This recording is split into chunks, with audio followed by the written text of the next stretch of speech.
Welcome to Coaching Conversations with Margo Myers. This podcast is produced by Shipley Coaching, where discovery inspires growth. Hi, I'm Margo Myers, an executive and leadership coach, and I help people become more effective in their roles, whether it's leadership, communication, or career success. And in this podcast, we're talking everything coaching. Coaching helps you maximize your potential to reach your goals, create a plan, and stay committed to your goals. And today I'm talking with David Graff, the CEO of Shipley Communication and Shipley Coaching. He's also an executive coach, a retired Air Force major after 27 years. He's been married 38 years with 7 kids and 13 grandchildren. Congratulations, David. And he also participates in Ironman competitions. And you know, the world is a different place in the last few weeks. It's changed pretty radically with the coronavirus pandemic, and it's impacting people in both their personal and their professional lives on a number of levels. And I believe this is the perfect time for leaders to step up. This is really when we need to see great leadership. And David, you're a leader. You've worked with leaders over the course of your career. What kinds of qualities are most needed from leaders during times like these? That's a great question. I think years ago, as I was working on developing my ability as a leader, I came across a consultant. And I really liked about this consultant was he had narrowed it down to 3 simple competencies that he says all great leaders would have these 3 traits or qualities. And one is they're very consistent, they're reliable, and they're predictable. And I thought about that, and as I've worked with leaders at all levels for the last almost 20 years now through coaching and just leadership development opportunities, I share that with every leader, and it's interesting the feedback that I get on that some feel like, well, if I'm consistent and I'm reliable and or predictable, then that's really not leadership. A great leader keeps people guessing, or a great leader just keeps people off just a little bit so that they never really know where the leader's going. And I've really challenged that thought and that process. So I think to me that those are the 3 core. I've added one that I think has been missing over the last 10 plus years on my journey, and that is they need a leader that's also human.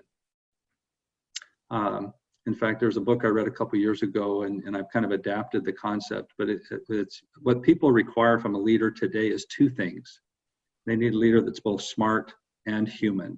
And done a lot of work in the Department of Defense where I've met with and worked with a lot of leaders that they've been promoted because they're smart, right? Highly intelligent, highly competent, and they've learned over their careers to outsource the human component.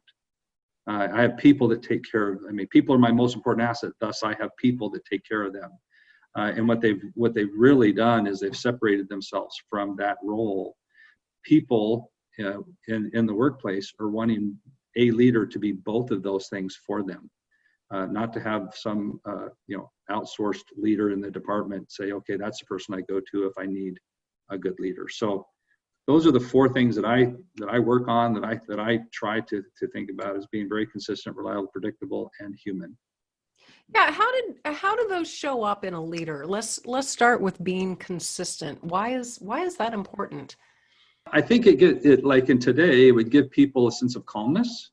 They can count on the leader to when it's good times, the leader acts and behaves a certain way, and when there's tough times, the leader acts and behaves the same way.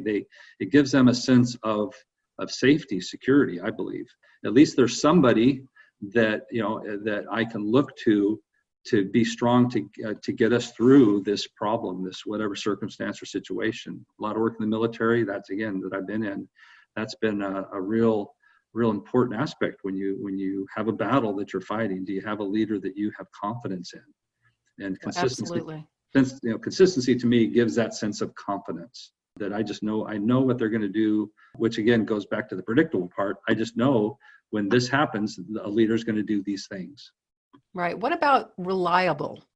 When you talk about reliability, that to me is the real deep character component that just says that what they say they're going to do, they actually do. When they make promises, I have confidence that they're going to keep those promises, and that they care about me. If they say they care about me, they show that through a very reliable behavior and performance. Yeah, I love the character aspect. I think that is probably, one of the top things for me is having that honesty and that integrity and being somebody who is going to be, that I can count on that in them. Yeah. People are not going to change, and that I know I can count on them. And then predictable. How does that play into leadership? When you talk about predictable, again, it's something that I can look to as an employee, as a worker, a follower. From a behavior perspective, I can see a leader behaving in a predictable way that gives me a sense of confidence that no matter, again, what the circumstance situation is, they act and behave very consistently. So it's hard to separate all three of these, right? Right. So they're really they come together as a core of who I am as a leader. So I don't know that I could be predictable and not be consistent, or be consistent and not be reliable. So they all just kind of feed off each other. Well, and I love the addition of being human too, because I think a lot of times leaders think they have to be tough and in control at all times and all of that. And I know that in my leadership journey, being vulnerable has probably been one of the biggest keys for me. And that has actually strengthened my ties with the people that I am leading, and has probably had the most impact. But it's that being human and admitting, hey, no, I don't know everything. I don't have to be the smartest person in the room. I had a leader, and being a leader in that way. Yeah, and essentially I had a leader just a couple weeks ago came up to me when we were having these conversations, and he came up and says, so what you're saying is when I go in the office, I have to go around and I have to give everybody a hug. This is before the distancing part, but in other words, in his mind, being human was just being this really, almost with disgust on his face, this touchy-feely person. Soft. This soft person. This guy, I'm like, no, that's not it at all. So do you have a vision of where you want to take this group, this team? He says, yeah. I said, well, how do you share that? How do you get down where you can share that to the humans that you're responsible for trying to, you can't just say it in words. They want to be able to feel and understand, what do you mean by that vision, and how do you plan on getting there, and those kind of things. So being human does not mean soft. Having a level of humility as vulnerability, I use humility as a key word. And humility is not a weakness. Actually, it's a core component of trust, that they know that I'm learning. They know that I'm growing just like they are. I just happen to be in a position where I'm responsible for getting a group of people to a certain destination. So the humility piece is a big part of that. How are they most effective during these times like we're seeing today, when a lot of people feel like, we're in crisis, we're staying at home, or we're being very careful if we are essential workers? There's a lot of uncertainty. We haven't been through this before. So how do you see great leaders being most effective during these types of times? I think there's several things. I think one of the things, I was reading this great article this last week that gave several points on that I really liked and agreed with. And I think one of them is, when you talk about communication, being able to a great leader is in communication, but they're in communication with each human, right? Now, if I have an organization of 1,000 people, there's really probably no way I can have a one-on-one effective communication, but I can make sure that the people that are directly reporting to me, I'm in great communication and expecting them to do the same thing throughout my organization, so that each person, and not just sending out memos and not just sending out emails to say, hey, hope everybody's fine, here's the updates type of thing. There has to be an aspect, because people need, through coaching, and I know you've found this out too, right now the biggest part of coaching that people are needing is just somebody to vent to. Somebody just to listen to. I don't need you to do anything. I just need you. So there's a level of empathic listening that's needed today. And I don't think that's a skill that a lot of smart leaders have developed over the years, because that's a human skill. but yet it's required. And so being able to be a good listener and be there to listen to the problems that people are facing, and then give them confidence and assure them through this, I call it positive, I call it proactive communication of some kind that just says, it's going to be okay. It's going to be hard.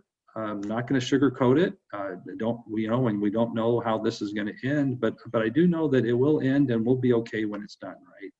And how do you communicate that in a way that's positive? And let's look at the things that we are doing and that we are able to have control over. So I think that's the other centering point. I did a lot of work with Franklin Covey over the years. I was a senior consultant with them for almost 20 years, and one of the models that I've used still today is circle of influence, circle of concern, and just sit down and I've done this with folks. Just sit down with those two circles and so let's just talk about what's going on in your world today, and put it in the circles.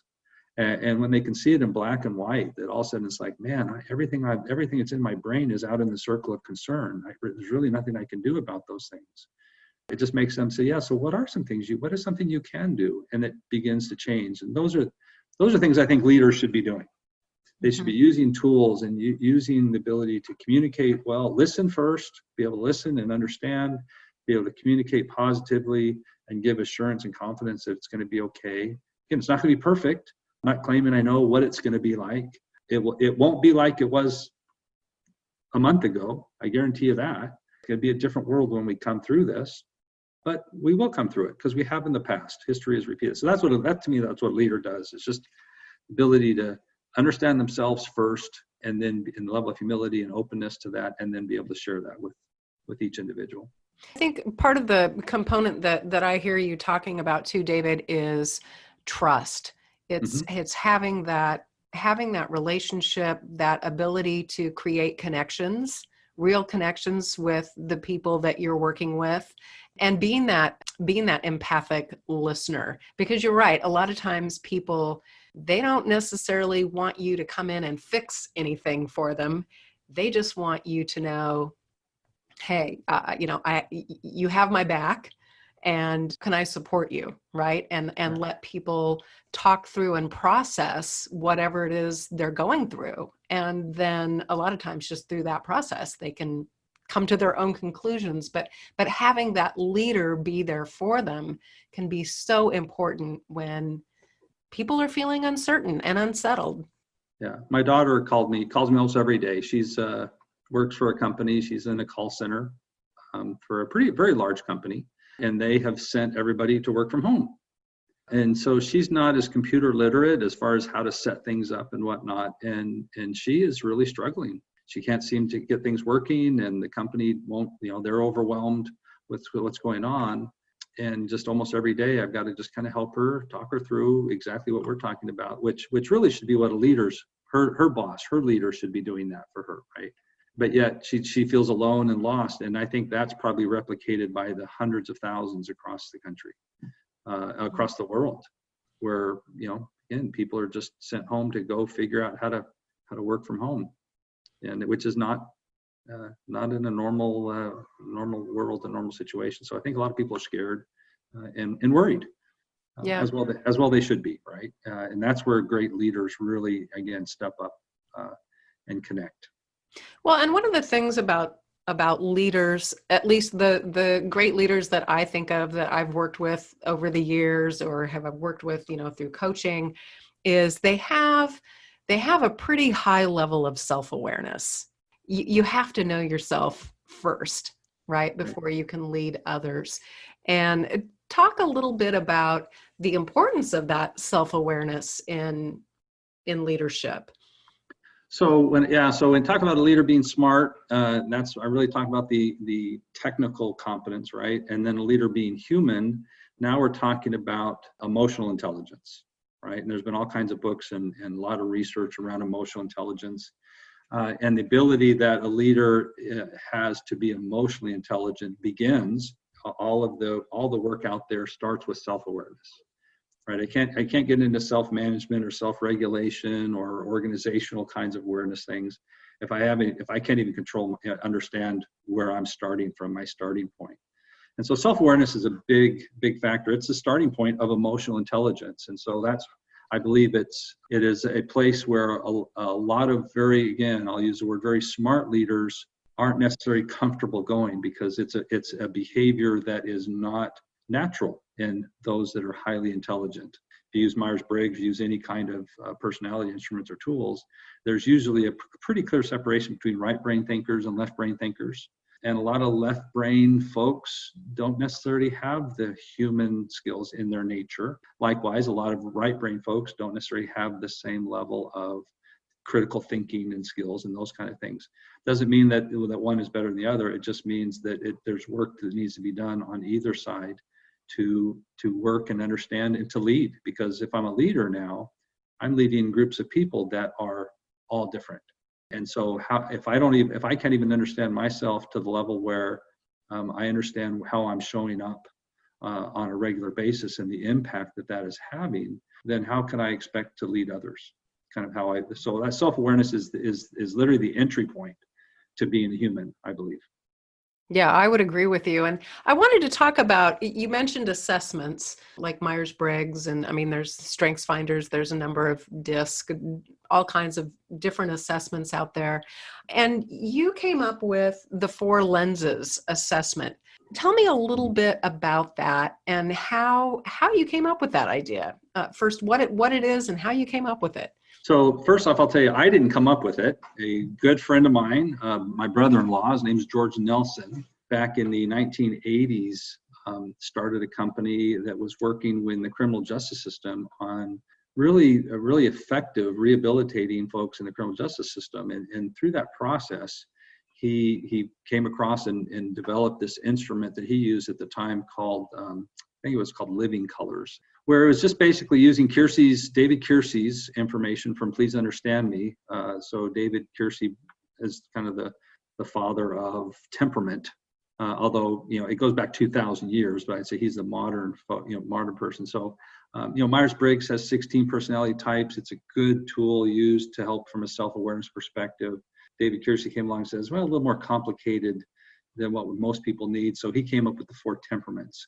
So George, anyway, was a teacher in drama and had this desire to really help people to understand the self-awareness piece. So he designed it at the time. This is back in the 80s, and used it for years. In 2000, when I basically started my company, I had used his instrument, used it for several years in the military as just, again, an opening tool for any classes that I was doing at the time, just to help people get their minds open, get their thinking open. The concept, the principle is this. We have a story that we tell. It's about when you go and you plant a seed. If you just plant a seed, of course, on rocks, it's just going to die up, shrivel up, and die. And if you can plant it in some good soil and rich soil, and you nurture it, it can grow. Well, we call them seeds of learning. When anytime somebody's trying to learn something new, they usually come in and their brains are like rocks, right? It's like, I've already learned what I'm going to learn, and I dare you to try to teach me something, whatever it is. And so what we learned is the 4 lenses process helped people prepare them to be open for learning. It kind of just set them in this initial stage of, okay, maybe I don't know everything. Maybe there is something I can learn about, whatever it is. So that was the initial tool that we developed and used as part of our, we have an emotional intelligence course that we designed back in 1998, 99. So, and 4 lenses was the initial. So George Nelson is the IP owner of that, but we have the exclusive right. We're the only distributor of that instrument. And so I built my company around it.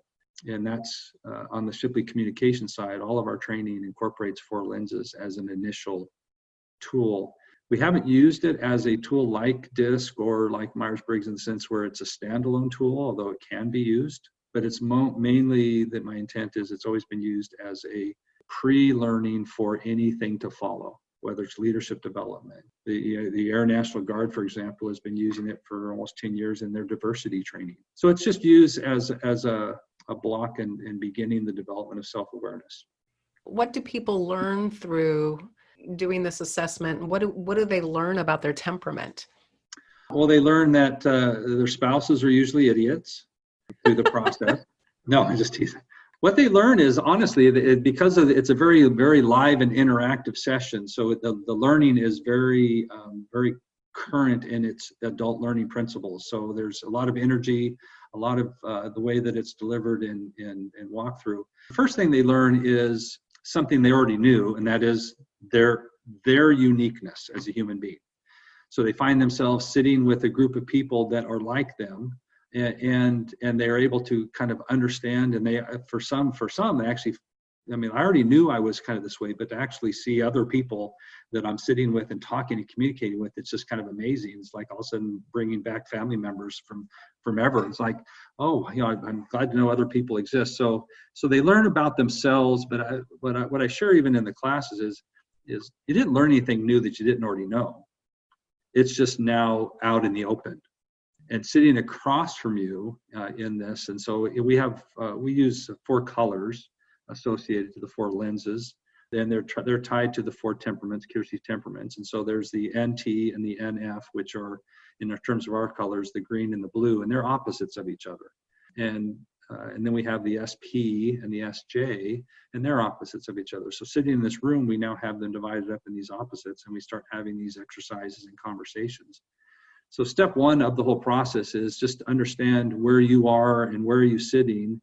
But the learning process what I always share is, in most cases, when people take an instrument, the process ends with the instrument and the debrief of the instrument, right? Here's who you are, here's what you need to know, and so on and so forth. And then people are left to go away and do something with it. What I say in our process, and what's key to me is that the process begins when the instrument ends.